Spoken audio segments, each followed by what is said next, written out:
بسم اللہ الرحمن الرحیم۔ حسبنا اللہ و نعم الوکیل پڑھنے سے کیا ملتا ہے؟ حسبنا اللہ و نعم الوکیل کے فضائل و برکات کیا کیا ہیں؟ حسبنا اللہ و نعم الوکیل کتنا پاورفل ذکر ہے۔ محترم ناظرین، اگر آپ کا مال کم ہو جائے، قرض بڑھ جائے، آمدنی کم ہو جائے، جب آپ کو کسی دشمن کا خوف ہونے لگے، کسی ظالم سے ڈر لگنے لگے، دل میں گھبراہٹ ہونے لگے، دل ڈوبا ڈوبا سا رہنے لگے، تو پکاریے حسبنا اللہ و نعم الوکیل۔ محترم ناظرین، اللہ پر بھروسہ کرنا، اس پر اعتماد رکھنا، اس کے وعدوں پر یقین رکھنا، اس کے ساتھ حسن ظن رکھنا، اس کے فیصلوں کو مان لینا، یہ یقین کرنا کہ وہ آسانی پیدا کرے گا، یہ چیزیں ایمان کے بڑے ثمرات اور مومنین کی بہترین صفات میں سے ہیں۔ جب بندہ اپنے ہر معاملہ میں اپنے رب پر بھروسہ کرتا ہے تو اللہ کی مدد، حمایت اور تائید و نصرت کا مستحق بن جاتا ہے۔ اللہ بڑے فضل والا ہے۔ انسان اکیلا حادثات سے نہیں لڑ سکتا، نہ مصائب و مشکلات کا سامنا کر سکتا ہے، کیونکہ وہ فطری طور پر کمزور اور ناتواں پیدا کیا گیا ہے۔ ہاں، اگر وہ اپنے رب پر توکل کرے، اپنے معاملات اس کے سپرد کر دے تو سب کچھ کر سکتا ہے۔ محترم ناظرین، قرآن کی ایک آیت حسبنا اللہ و نعم الوکیل، جسے پڑھنے سے آپ کی زندگی کی تمام مشکلات ہیں وہ دور ہو جائیں گی۔ ویڈیو میں بتائے گئے طریقے سے حسبنا اللہ و نعم الوکیل کا ورد کو کرنے سے اللہ پاک کی فوری مدد حاصل ہوتی ہے اور آپ کی بڑی سے بڑی پریشانیاں جلد از جلد حل ہو جائیں گی۔ اور یہ آپ کو معلوم ہوگا کہ اللہ پاک ہمیشہ یہی چاہتا ہے کہ اس کا بندہ اس کی طرف رجوع کرے، اس کا جو بندہ ہے وہ بس اسی سے سوال کرے۔ اللہ تعالیٰ خود ہی فرماتے ہیں کہ اے میرے بندے، تو مجھ سے دعا کر، میں تیری دعا کو قبول کروں گا۔ محترم ناظرین، آج آپ کو قرآن پاک کی ایک آیت حسبنا اللہ و نعم الوکیل اگر آپ بتائے گئے طریقے کے مطابق پڑھیں گے تو اللہ پاک آپ کی مدد فوری فرماتا ہے۔ بس آپ سے یہی گزارش ہے کہ آپ ویڈیو کو آخر تک ضرور دیکھیے گا تاکہ بتائے گئے طریقے کے مطابق اس کا وظیفہ کر سکیں اور اس کا فائدہ آپ کو فوری مل سکے۔ اس کی جو فضیلت ہے وہ حضرت علی رضی اللہ تعالیٰ عنہ سے بھی منقول ہے۔ فرمایا کہ سخت ترین مشکل میں بھی پڑ جائے تو اس آیت کو پڑھنے سے انشاءاللہ تعالیٰ آپ کی مشکلات ختم ہو جائیں گی۔ وہ آیت یہی ہے، حسبنا اللہ و نعم الوکیل۔ اس کا ترجمہ یہ ہے کہ ہم کو اللہ ہی کافی ہے اور وہ بہت اچھا کارساز ہے۔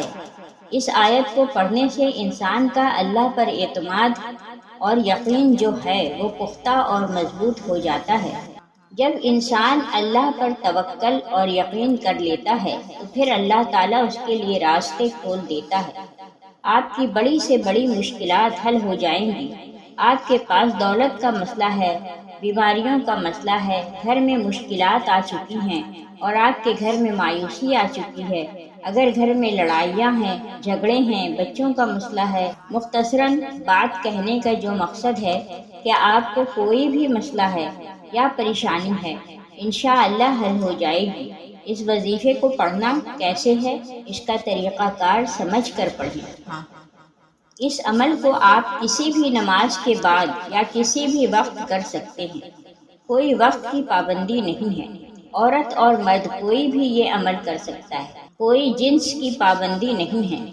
عورتوں کے مسائل ہوں یا مردوں کے مسائل ہوں یا کوئی بھی مسائل ہوں، کاروبار کے مسائل ہیں، نوکری کے مسائل ہیں، دولت کے مسائل ہیں، اولاد کے مسائل ہیں، چاہے کوئی بھی مسائل ہوں یا پریشانی ہو، قرآن پاک کی اس آیت کی برکت سے انشاءاللہ تعالیٰ آپ کے تمام مسائل اور پریشانیاں دور ہو جائیں گی۔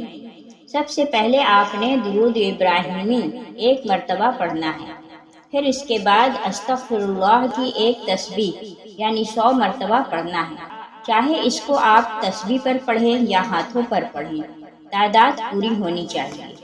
انسان اگر اللہ کے قریب ہونا چاہتا ہے تو اسے چاہیے کہ وہ استغفار کی کثرت کرے۔ اللہ جل شانہ کو وہ لوگ زیادہ پسند ہیں جو اللہ سے اپنے گناہوں کی ہمیشہ معافی طلب کرتے رہتے ہیں اور استغفار کرتے رہتے ہیں۔ اللہ جل شانہ اپنے فرشتوں میں استغفار کرنے والوں کا ذکر فرماتے ہیں۔ کتنی مخلوق ہے، کتنی دنیا ہے، سب لوگ گناہ کرتے ہیں پھر اس میں دھنس جاتے ہیں۔ آج کل عموماً لوگ نماز کی طرف سے لاپرواہی برتتے ہیں اور گناہ کیے جاتے ہیں۔ جو لوگ گناہ کر کے اللہ جل شانہ سے معافی مانگتے ہیں اور استغفار کرتے ہیں تو اللہ جل شانہ ان سے خوش ہوتے ہیں اور ان کو خوب نوازتے ہیں، اور پھر وہ جو بھی مانگتے ہیں تو اللہ پاک ان کو نوازتے ہیں۔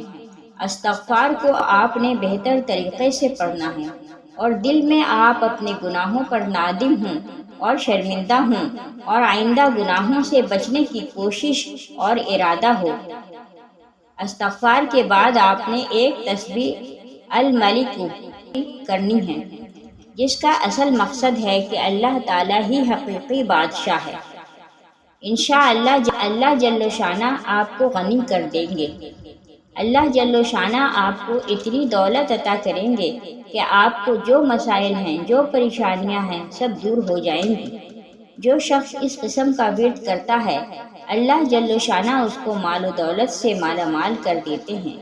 جو بھی دولت کو لے کر آپ کے گھر میں جتنی بھی پریشانیاں ہیں، بیماریاں ہیں، اولاد کا مسئلہ ہے، بچیوں کی شادی کا مسئلہ ہے یا کوئی بھی مسئلہ ہو، سب حل ہو جائیں گے، اور اللہ جل شانہ آپ کو اتنی دولت سے نوازیں گے کہ لوگ آپ کے گھر آ کر پوچھیں گے کہ آپ نے ایسا کیا کیا کہ اللہ پاک نے آپ کو اتنی دولت سے نواز دیا۔ آپ کا جو مقصد ہے وہ وظیفہ کے دوران چلتے رہنا چاہیے۔ جس مقصد کے لیے بھی آپ یہ وظیفہ کریں گے انشاءاللہ آپ کو اپنی زندگی میں تبدیلیاں ہوتی نظر آئیں گی، کیونکہ اس وظیفے کی بہت برکتیں ہیں اور بہت زیادہ فضیلتیں ہیں۔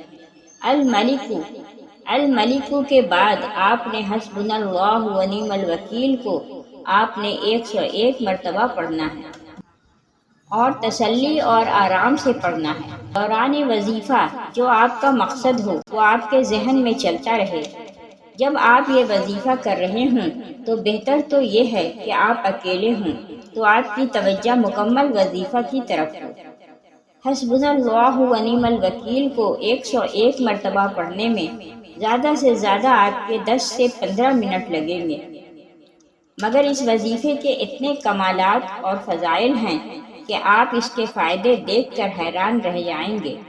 اس وظیفے کے بعد انشاءاللہ تعالی آپ خود دیکھیں گے کہ آپ کی زندگی میں مثبت تبدیلی آنا شروع ہو جائے گی۔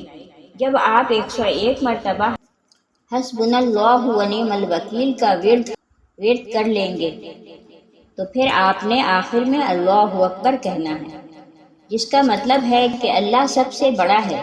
بے شک اللہ تعالیٰ ہی جو ہمیں نوازتا ہے، اللہ تعالیٰ ہی ہے جو ہمیں نوازتا ہے، سب کو نوازتا ہے۔ اللہ پاک کی ذات ہی ہے جو ہماری مشکلات کو دور کرتی ہے۔